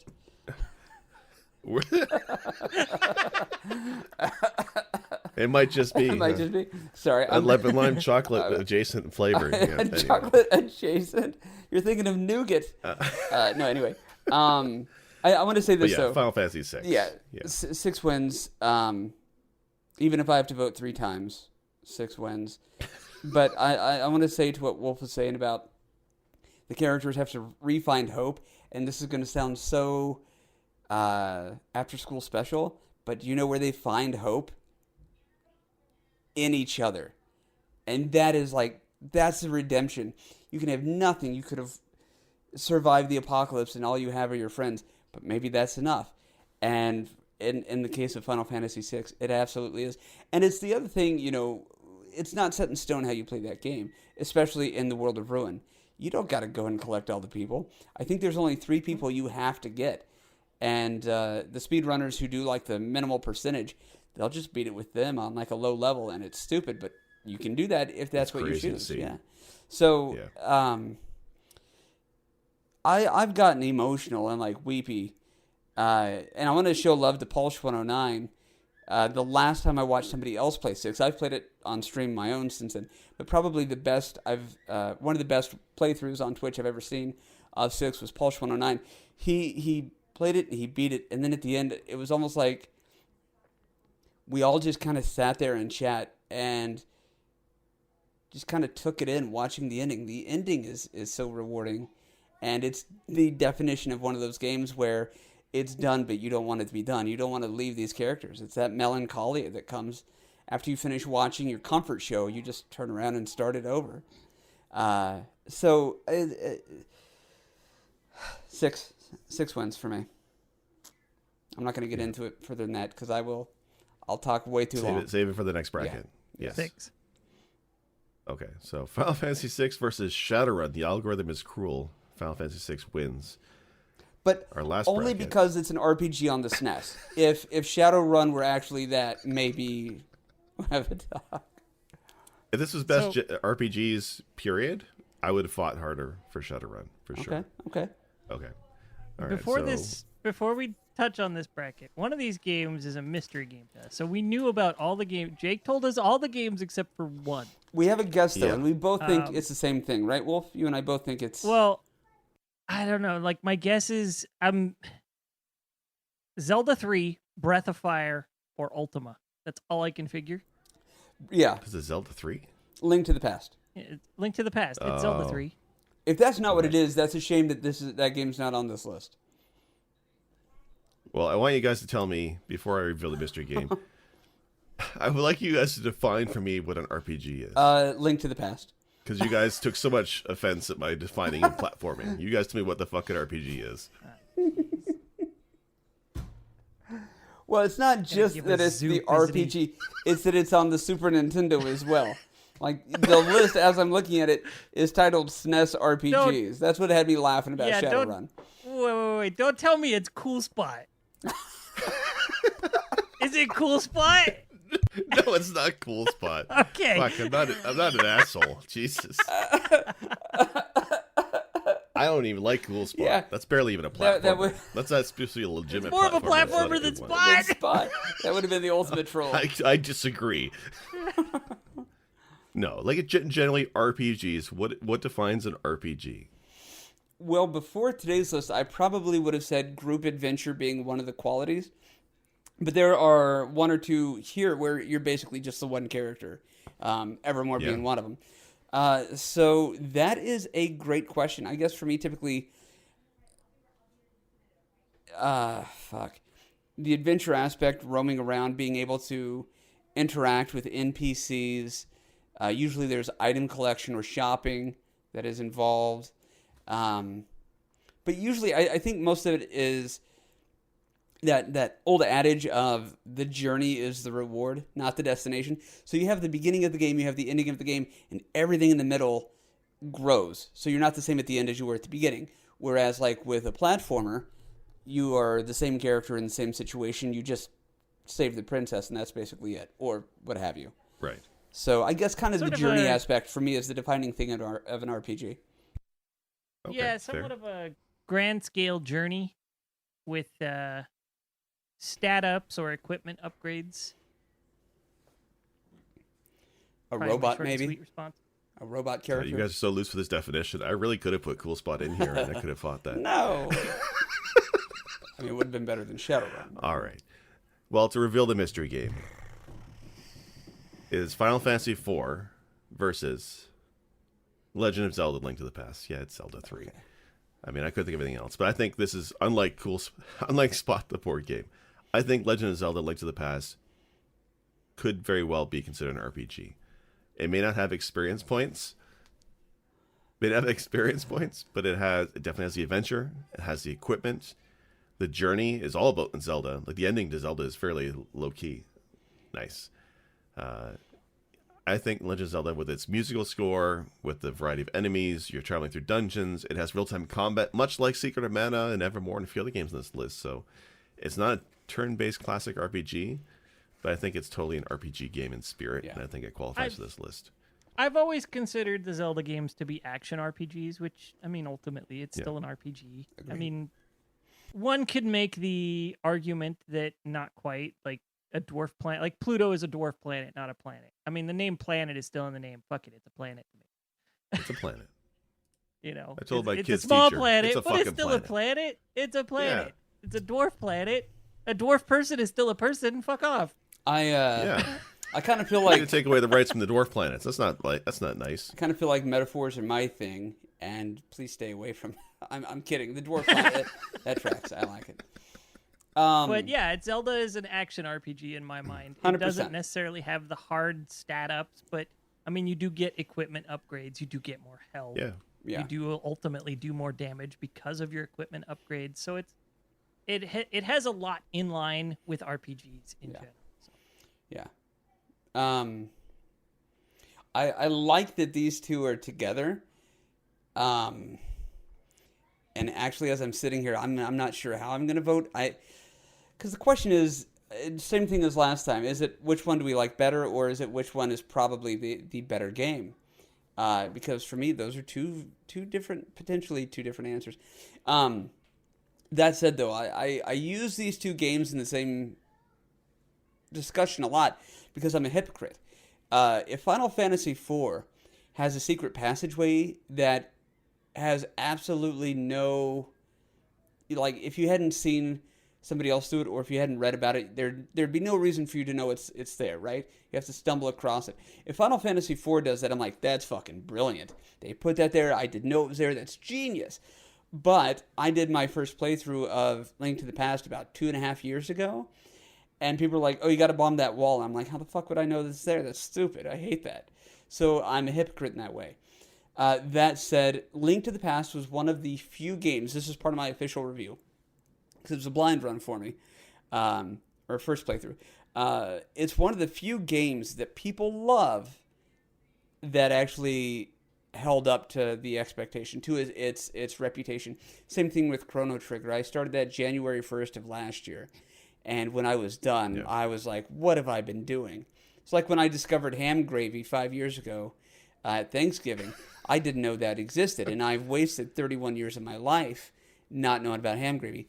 And so Link to the Past, Chrono Trigger are my ham gravy games. So anyway, Final Fantasy IV for me. But again, that said, these are 9.8 versus like a 9.78 type of stuff. Link to the Past, one of the few games that has a rabid cult following, and it should. But again, if we're talking personal favorites, hands down Final Fantasy IV. If we're talking better games, there's no wrong answer there. But I'm leaning Final Fantasy IV. Thank you for letting me go on. They're both great games, but when we look at like what game holds up more today, like I've said before, Final Fantasy IV, I bounced off of. I tried playing it again this past week for preparation for this episode, and I can't. I don't like the combat feels bad and grindy. I don't like the battles. Like Final Fantasy VI is much the same, but something about the characters and the music and the theme of 6 still holds up for me, much like Chrono Trigger holds up with me still today. Final Fantasy IV to me is just not aged well, and I just cannot get into it. Link to the Past, that's like my top 3 games, I think. I think it was my top 3. I should know that. The sense of wonder, excuse me, I'm sick. The sense of wonder, the adventure, the exploring of dungeons, and all the different characters and you encounter, the monsters, the bosses. That game still looks amazing today, still feels amazing to play. I love playing it. It's something I can sit down and bang out in 3-4 hours, no problem. The adding on of the randomizer to it takes you to a whole other level. That's fun as hell. Legend of Zelda Link to the Past is a fantastic game to me. If this was Link to the Past versus Final Fantasy VI, it'd be a much harder decision for me. But against 4, it's an easy for me. For me, 4 is like an 8 out of 10, where Zelda is like a 9.5. Well, and so for me, it'd be a Link to the Past. The puzzles in Link to the Past hold up as well. Like, even as a grown man who did his first playthrough a couple years ago, I still had to think about it. And so I was very, very happy with that. I don't have anything bad to say about it, except for with all the Zelda games, when your health gets down to a certain point, the constant beeping gets annoying. But again, that's nitpicking, and that's something that whatever. It's Zelda. So I mean, yeah, no hatred for anybody who would choose Link to the Past over 4 for that one. It's a fantastic game. Music wise, they're both fantastic. Like I can't. The first thing I noticed when I started at 4, the opening scene with the Red Wings and that anthem plays. That's awesome. Right. It's just fantastic score. And the game is full of fantastic music, but so does Link to the Past. Link to the Past has fantastic score too. Well, and to kind of take it one step further, and then I'll shut up because I want to hear what Wolf has to say, as I know everybody else does, is 4 took Final Fantasy in a different direction. If you look at 1, 2, and 3, they look and play a certain way. 4 was, it wasn't like twice as good. It was 90 times as good as those other ones, even though, like the jump between the NES to the Super Nintendo, was what it was. What they did with 4 was a completely faithful adaptation of what they were doing, but in a completely new direction that elevated that whole franchise to a different level that it could have been before. Whereas Link to the Past was a much more polished version of that same kind of new direction, that same idea of this is what we wanted to do with this. This is Link to the Past is everything that they could do for the Super Nintendo. I don't think that they could have done much more to this game without making it worse. Does that make sense? Like, it's as polished as Zelda can be. I don't know if there's when I look at Final Fantasy versus Final Fantasy 4 and Final Fantasy or Zelda versus Link to the Past, the jump in generation is about the same to me. They're both taking an incredible leap forward for the platform. Right. And doing it, they're still the familiar themes from before. But again, I've not played, I guess Final Fantasy 4 is a sequel to 3 on the NES, which I did not play. So I can only reference it to the original Final Fantasy, which is probably not that fair. Well, let me say it this way then. Was there another Zelda game for the Super Nintendo? No. Right. So if they had made one, would it have been this good, or could they have improved it? I don't know. This is as good as this could have been. Well, whereas you have Final Fantasy 4, which is great and amazing, they did improve upon it with 6. Do you think 5 is better than 4? No, but that doesn't count, and here's why. That's not on the list. Like 5's not a bad game. I actually like 5 a lot of ways more than 4. 5 is, but it's not better than 5 4. is the paramount. It is the top of the mountain for what the job class version of Final Fantasy could have been up to that point. It is the improved version of 3 with a better story. The improved version of Link to the Past is probably maybe Link's Awakening, at least story-wise. The narrative of Link's Awakening is fantastic. But mechanically, there isn't much change from Link to the Past. Gotcha. I don't know. If we're looking at this, the games here, Final Fantasy 4 and Link to the Past, Link to the Past for me. So I think maybe it comes down to Wolf. I could live with either one of these winning, honestly. They're both good games. I may not like 4 that much, but I could totally appreciate how awesome the game is for people. Yeah, same. Yeah, there's no bad answer here. So both of these games kind of did the same thing for their respective franchises. Zelda 1 and 2 largely let you wander the countryside. 2 is a little more linear than 1, but I mean, they still just kind of let you wander for the most part. They give you vague hints on where to go. Final Fantasy 1, 2, and 3, very inspired by tabletop RPG mechanics. 4, they were like, okay, let's take the character customization and backseat it and make them hard archetypes and really focus on the storytelling instead. So 4 is where the story really got its game upped in terms of storytelling in a Final Fantasy game. And 3, Zelda 3, Link to the Past, it kind of did the same thing. Zelda 3 is a guided tour around Hyrule where you're given all sorts of backstory and interesting characters and things like that. And it makes Zelda 3 a very linear game for the most part. I mean, theoretically, you can make it not as much, but ultimately, you still kind of have to go through the dungeons in the order that they come in. Like, you have to go 1, 2, 3, 4, 5, 6, so on and so forth. So they're both very linear for their franchises at the time. Mm-hmm. That's a good point. Zelda 3 has a lot more secrets. Final Fantasy 4 was very dumbed down for Western audiences. The secret passageways, for the most part, are totally visible. Right. Yeah, North turn the brightness American up. It's the version, easy which type. is It's dumb. Yeah. It's not even turn the brightness up. It's literally you can see a line that's a totally different color that you could just. What is that? Oh, let me go check that out. Ooh, what a secret passage. I'm glad they did that though, because if they did not do that, I wouldn't have found anything in This is true. Final Fantasy IV. For 10-year-old way. me, Final Fantasy IV was my first RPG, and I was like, "Oh, cool, secret passages!" I thought it was the coolest thing in the world because I was 10. It was my first JRPG. Whatever. I was new to it. I was young and dumb. But I still to this day love 4. Soundtrack, hands down, I got to give it to Final Fantasy IV over Zelda 3. They both have great soundtracks. 4 has a bigger soundtrack that's great. All right, so There's more iconic pieces of music. 4 wins. Let's move on. It's quality and quantity on that one. Stop with the words. 4 wins. Let's go. The story, for the time, Final Fantasy IV has Zelda beat. Yeah. It's way deeper. It's more interesting. You got aspects of Star Wars, and by that I mean like secret relatives in the villains that you didn't realize were a relative. Right. Oh, yeah, that's a good point. Unfortunately, they had to What a had to twist. leave a lot of stuff on the cutting room floor for that story, which is a bummer. But it's still more interesting than Zelda's story there. The only thing that Zelda has beat for me in terms of this is that I can pick up Zelda and just play through it. It's easy to pick up and just play through it once. Final Fantasy IV, I got to be in the mood to play an RPG. I got to be in the mood to go through all the story and the mechanics and all that and sit through a longer game. Right. So it's a trade-off, but Give it to me. Come on. I love me Final Fantasy IV. I love me Zelda 3.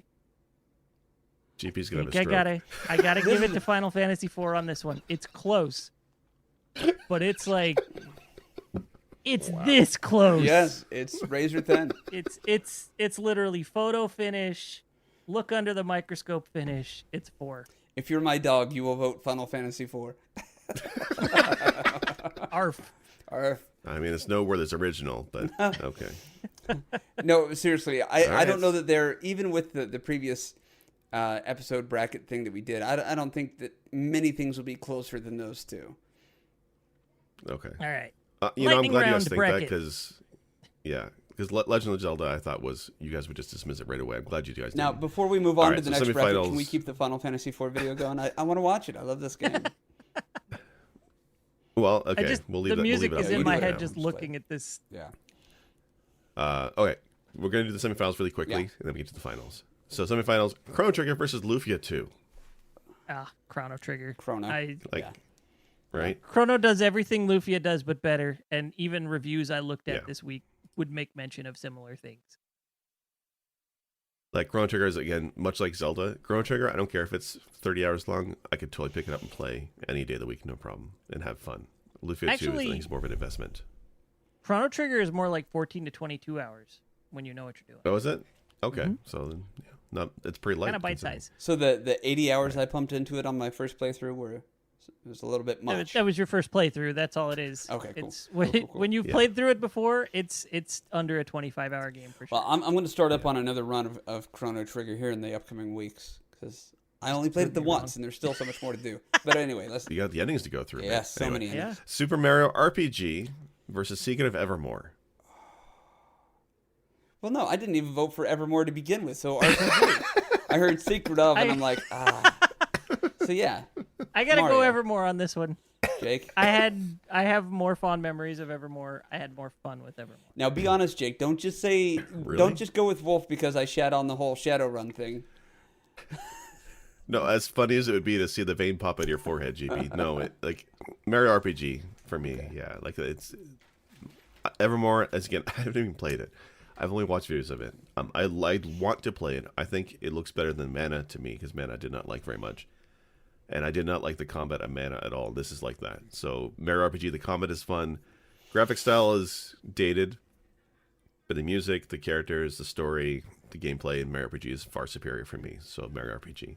That dog would destroy Gino. Come on, man.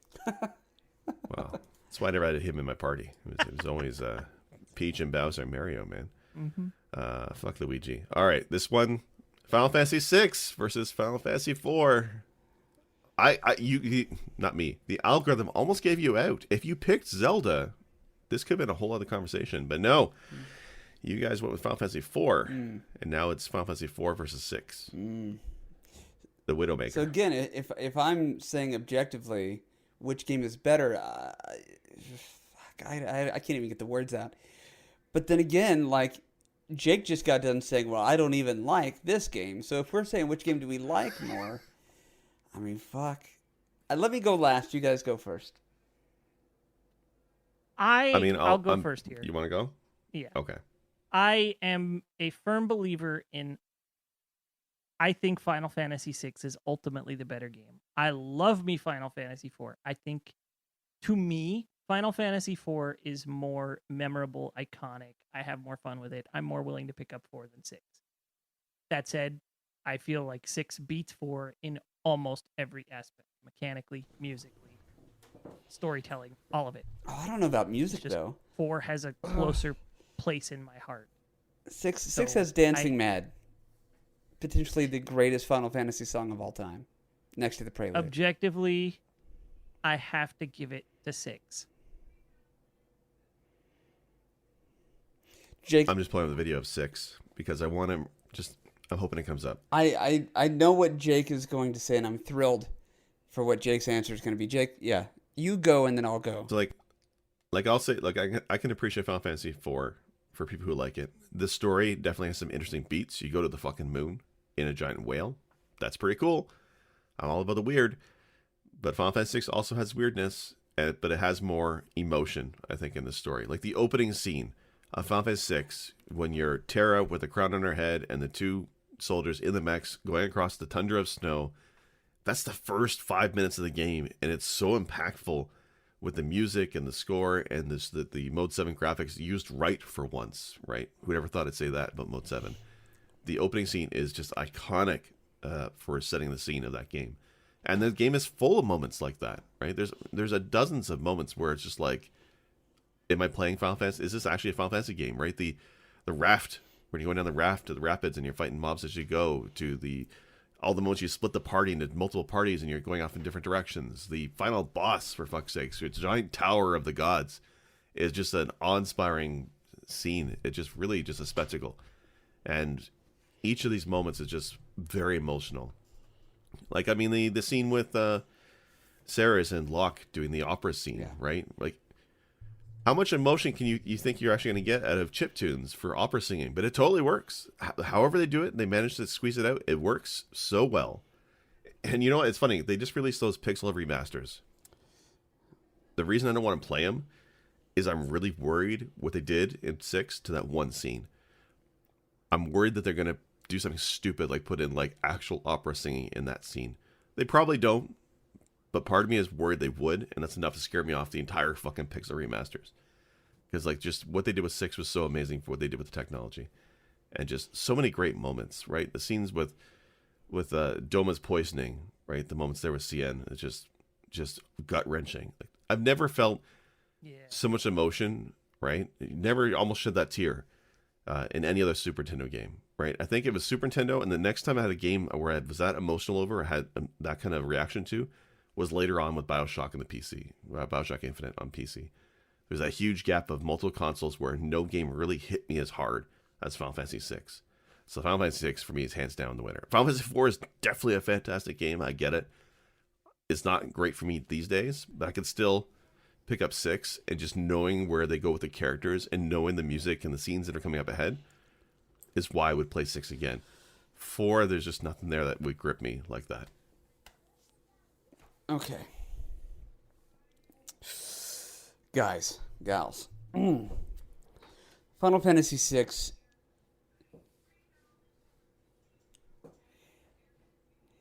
is a contest for if you can make each new character's story more sad than the previous one.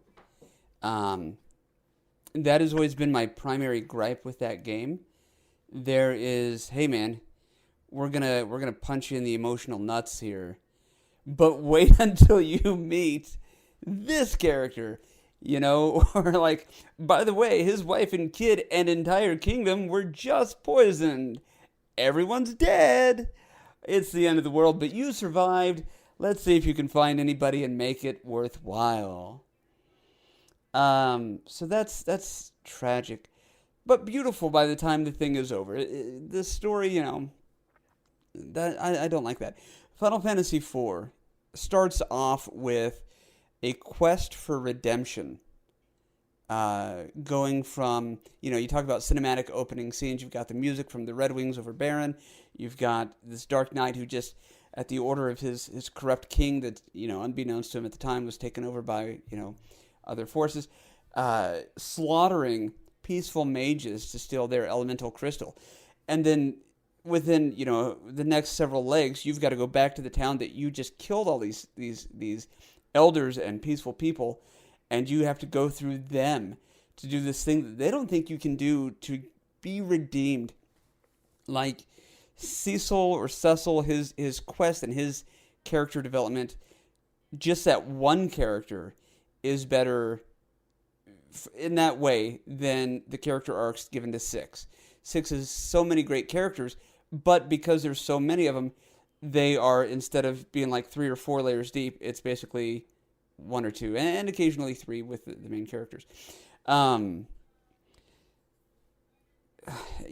can go on about Kane. I can go on, you do have some two-dimensional characters. Rosa, they don't do much with. I hate to say it that way. Rydia, they gave her a great thing.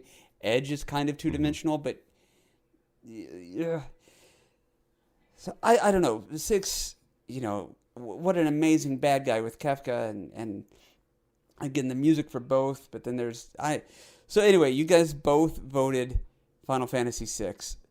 So in a completely uncharacteristic way, because I have an opinion on every fucking thing, I might do the unprecedented thing and say it doesn't matter how I vote. I might abstain. Is that an option? Can I abstain for the first time ever in voting?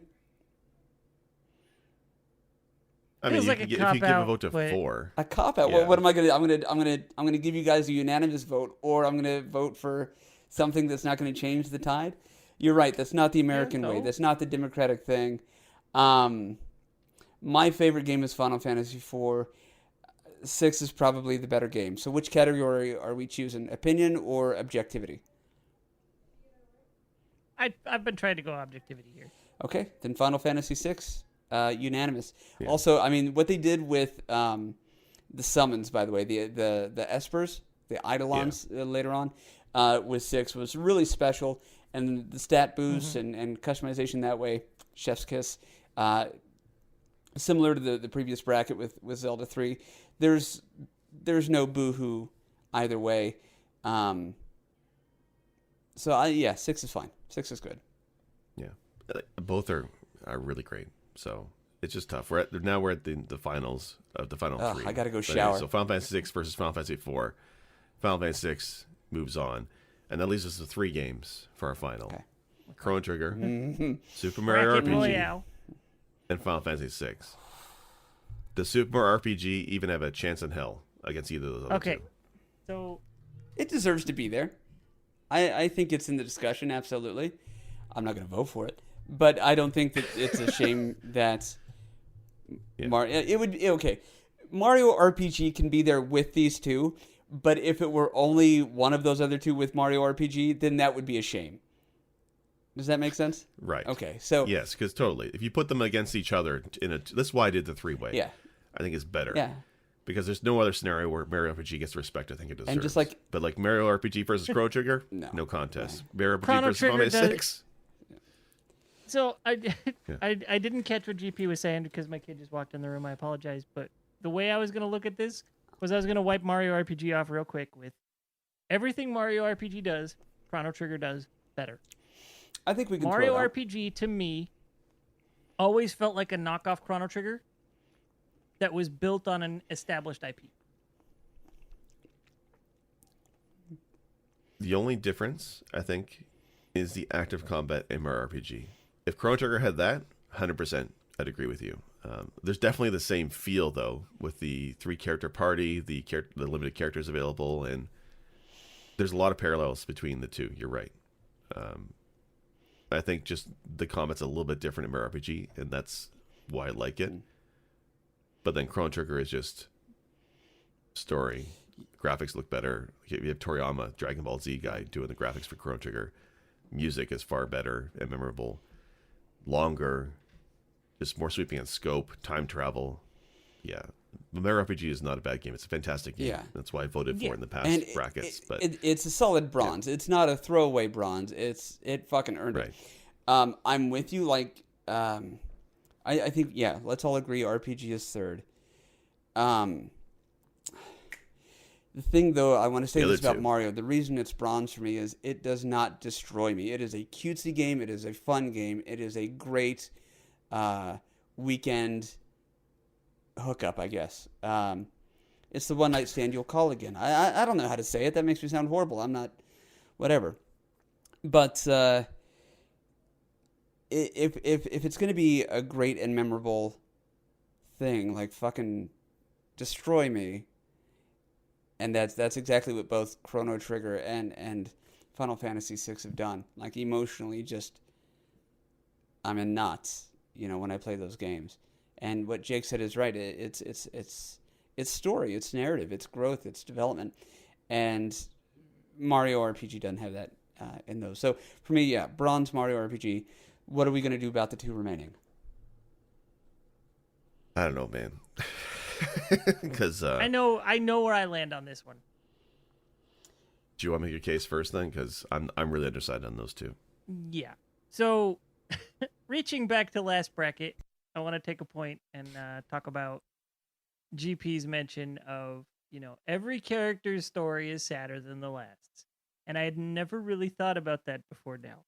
So you've influenced my perspective a little bit here. Not all the characters in Chrono Trigger have like sad, tragic backstories. In fact, some of them don't really touch on that much at all. Like, the most tragic thing about Chrono Trigger is about Chrono in Chrono Trigger is you don't meet his dad. As far as his backstory goes, before the game starts, he's average Joe kid. Something happened to dad. That's it. That's the most we know. Luca's pretty happy. Her mom's had an accident in the past, but overall she seems pretty happy and life is healthy and all that. Marley, cooped up brat. But, I mean, none of them are like, oh, boo-hoo, my story is so sad. My past is so sad. Like, it's not that bad. They're all kind of in dire straits when you meet them, and that's it. Yeah. Either that, or they don't remember their bad past. Like Robo, he doesn't know what's gone on before he's fixed. So to him, his past is non-existent. He knows now. He knows this. So it's not even sad for him, really. So I love the character exploration you get in Chrono Trigger. It's about as deep as 6 without so much gut-wrenching all the time. There's fun, there's happiness. And I mean, 6 has fun and happiness. It's got, can anything be that shiny, Mr. Thou? It's yeah. It's got moments like that, despite the characters being as broken as they are. But Chrono Trigger feels like a grander adventure to me. You get to travel through time.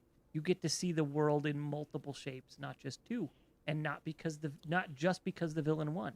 Yeah, you get to see one of the shapes of the world where the villain has won, but you also get to see it before he's ever even touched the world. And you get an influence. Multiple points. Yeah. Like, you get to see all of that. And it's really cool. Yeah. So, I gotta go Chrono on this one.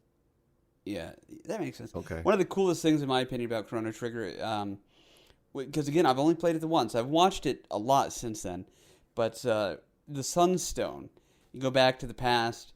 The sun is going to take however many million years, and so okay, well, yeah, we can do that, and we can do it like that. Like, it was such a cool and unique illustration of time travel mechanics in sci-fi, and it was very well executed.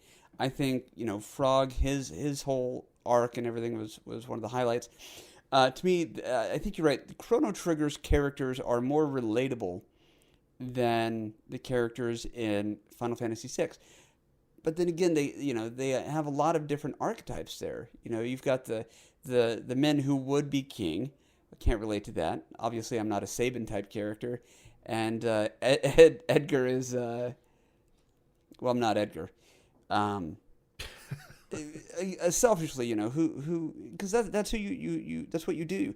Who am I in this gang of rapscallions? I always wanted to like Tara more, but all you have to do is talk to her, and it's like, what is love? Not baby, don't hurt me no more. But it's just always everything is. It takes you out of it almost with how hefty and dramatic things are. That said, as great as music is in both, 6, I've got to give that the music, and then the bad guys, as cool of an idea as the big bads are throughout Chrono, there is something incredibly awe-inspiring about that final fight with Kefka, climbing up the tower, and then the 4 different level, like even just now, like you can't see it, but I've got goosebumps, or metric pimples or whatever they call it in Canada.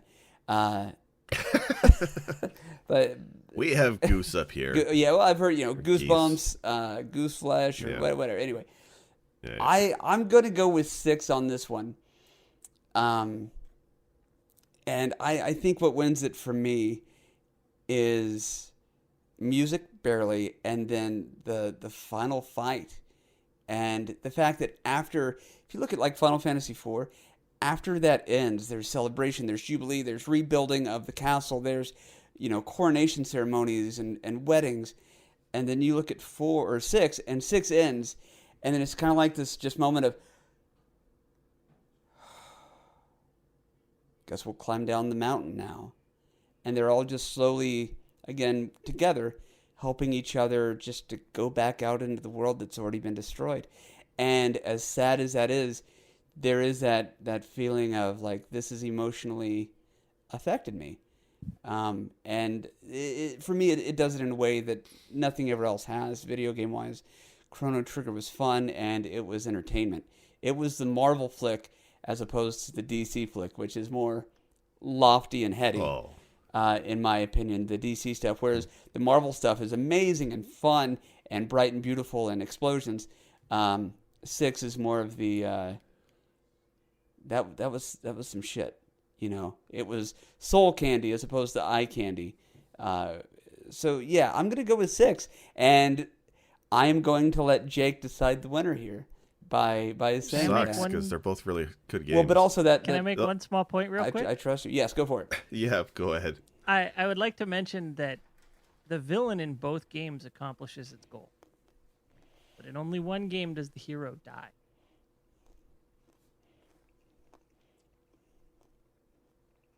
Yeah, but Lavos doesn't win, though, right? Look at 2300 AD. Lavos has won and destroyed the world. Okay. Well, yes, because then Kefka also destroys the world and the world of ruin and stuff. Okay. But you reverse time with Chrono, right? Yeah, we don't get separate timelines. There's just the one sacred timeline to steal some DMCU parlance. Final Fantasy 6 ends on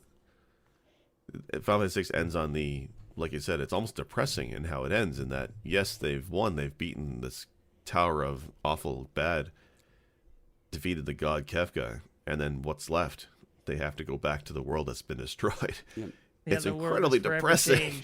Yeah. Yeah, it's incredibly depressing, whereas Chrono Trigger has that happy ending, right? And you guys kept mentioning about the characters, and you're right. Final Fantasy VI, it really is. I didn't think of it like this, but you're totally right. It's bang on. It's which character suffers more. It's the one-upmanship of who has the worst life in Final Fantasy VI.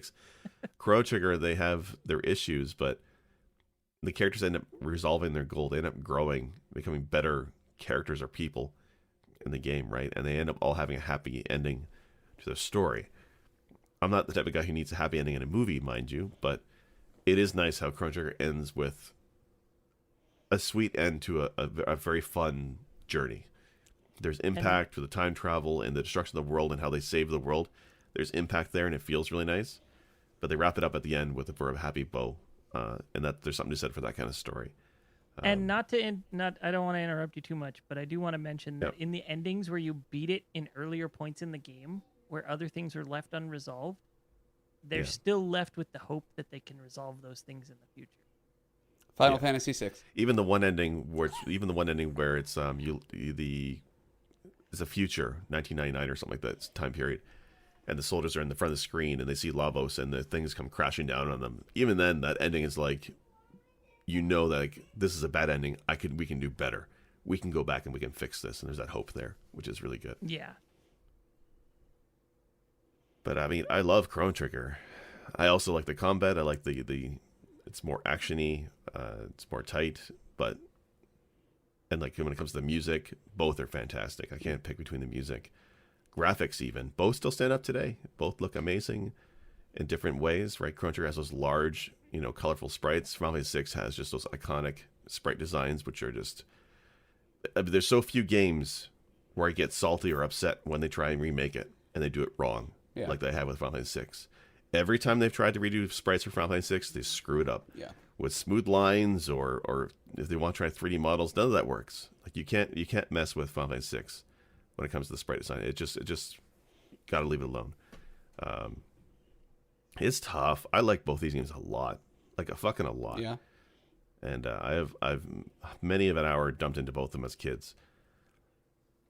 I think it's going to come down to me is the emotional impact of the story, right? And like I've already said with the opera scene or Shadow, how even the ending Shadow. he stays behind and he like tells his dog to go off without him, right? Like that moment, the music cues are just bang on. Even the characters are like, I mean, the B tier characters like Setzer, right? With Daryl or whatever, and it's like just that arc, the moment that they give him, it was emotional, even for a character I didn't really care for. They really hit you home with that one.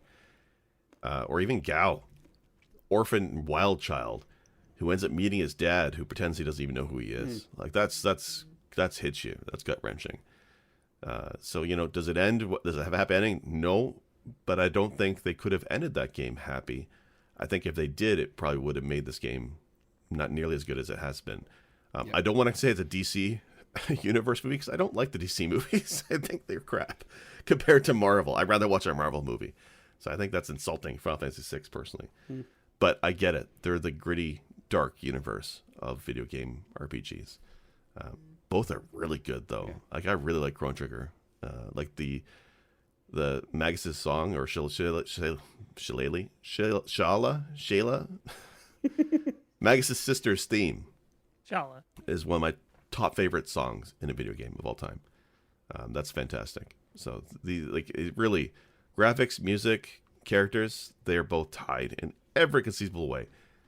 Even the endings for each of them in their own way is bang on. The only reason I'm going to take Final Fantasy VI is because of the emotional impact in those story beats. And it's not just one or two. It's like a dozen different story beats where Final Fantasy VI just hits you right in the stomach.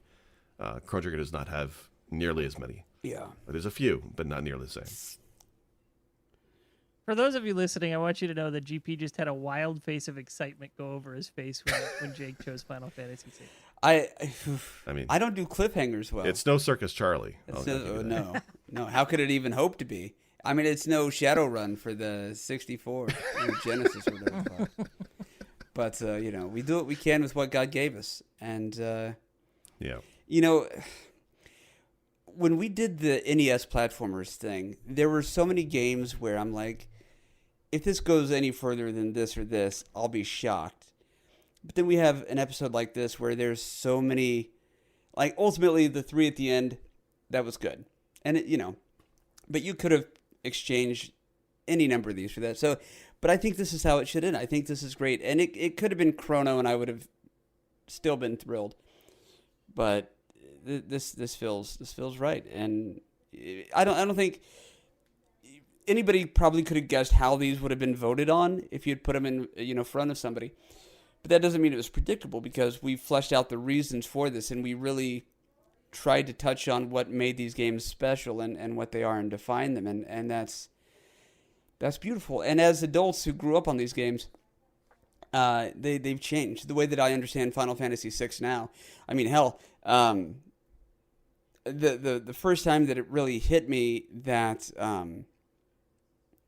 what's his name? The guy from Doma, whose wife and kid got poisoned. Cyan. Cyan, yeah. That arc never really hit until I got married and had kids. And then I played that when Paulsh, actually, when I was watching with Paulsh. That was the first time since I had become a dad that I had watched that part, and it hit different. And so Final Fantasy VI has grown, or I've grown to understand it in a different way, as I have with most of these, except for really Mario RPG. That's just always going to be that. But there's something special about this era of RPGs for me, and I think for most.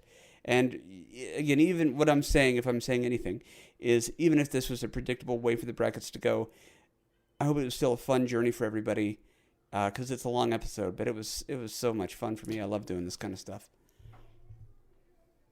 We tried to shorten it. Well, it's RPGs. How do you do that? I mean, That's true. That's Fail. true. All right. No, not fail. This Well, is great. if anybody listening likes this type of episode, please do let us know. Give us ideas of what other kind of tiers you'd like us to break down. SNES RPGs was a tough one. There's some, like, we all have favorites on this list, and it was good. We should probably wrap it up because we're almost at 2 hours, which is insane. I didn't think we'd go this late. Yeah. So, Werewolf, where can folks find you? Twitch, Twitter, and here. WAREWULFF. Search it on Google, tell it you meant it, and you'll find me. I love that. Every GP, week. is this what you do when we don't have the camera on? Oh, shit, you guys probably saw me mouth the entire thing.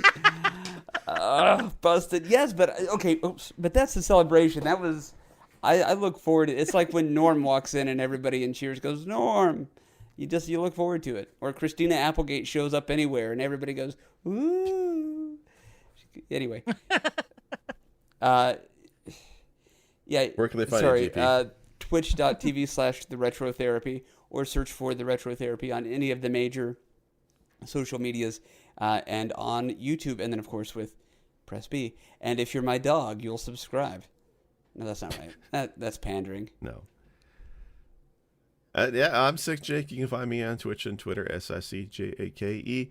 And, of course, we are Press B to Cancel, PressBToCancel.com. You can also find us on Patreon, which I don't have the link because I'm bad and I'm tired and I'm sick. But you can check us out on Press B to Cancel on Twitter, and all the links are there. And you can listen to us, of course, on Apple iTunes or whatever it's called now, Google Podcasts, Stitcher, iHeartRadio, Amazon Music. But also, importantly, we are doing YouTube, and we are doing video on YouTube as well as the audio podcast you like. Yeah. Let us know if you do like the YouTube and how we've been doing it. Feedback's really important to us, especially when we're new at this stuff. So let us know. Sorry about my face. I think that's it. And also, standing ovation, really, for Sick Jake. I know you've been very under the weather lately, and the fact that you did this and you held on for damn near 2 hours, especially while I was so talkative, I'm sure you could have fallen asleep. Thank you for being such a strong dude and a good trooper, and really giving it to the listeners. This episode of Press B has been brought to you by Dayquil. It's wearing off right now. So, all right, guys. Thanks very much, and we'll see you guys all next week. Bye. Koopo, Koopapo. Special thanks for music go to Arthur the Ancient, found on SoundCloud, or The Last Ancient on YouTube. For more episodes, please visit our website, PressBToCancel.com. As well, feel free to like or subscribe at Apple iTunes, Google Podcasts, or anywhere else you like to listen to your favorite shows. As always, thank you. This has been Press B to Cancel.